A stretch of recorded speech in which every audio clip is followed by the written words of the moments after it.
Week to discuss restoration work to Highway 23 in Duluth, and the Ashland Parks and Rec Department is looking for artists. All that and more as we take you around the Northland, city by city.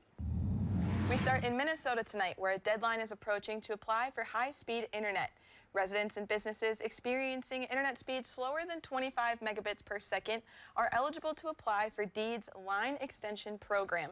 The program awards grants to providers in order to extend their coverage area and reach underserved areas. Applications are taken year-round, but the first review period begins on May 1st, so those hoping to improve their Wi-Fi will need to apply by April 30th. We'll have details on the Line Extension Program at northernnewsnow.com.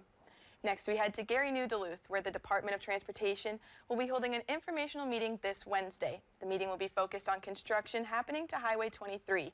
Crews intend to repair over a mile of the road, as well as repair culverts and update the guardrails. The DNR will also be there to discuss their Perch Lake restoration project set to occur later this summer.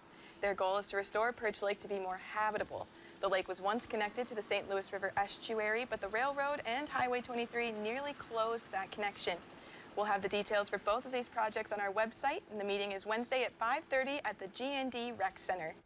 And we wrap up in Ashland, where the Parks and Rec Department is looking for musical performers. They are hoping to host a summer concert series, and they need acts to fill the shows. Concerts will be held at various parks throughout the city. If you'd like to audition, we'll have contact information on our website. And as always, if there's something going on in your neighborhood that you think we should know about, send us an email, and it might be featured as we take you around the Northland, city by city.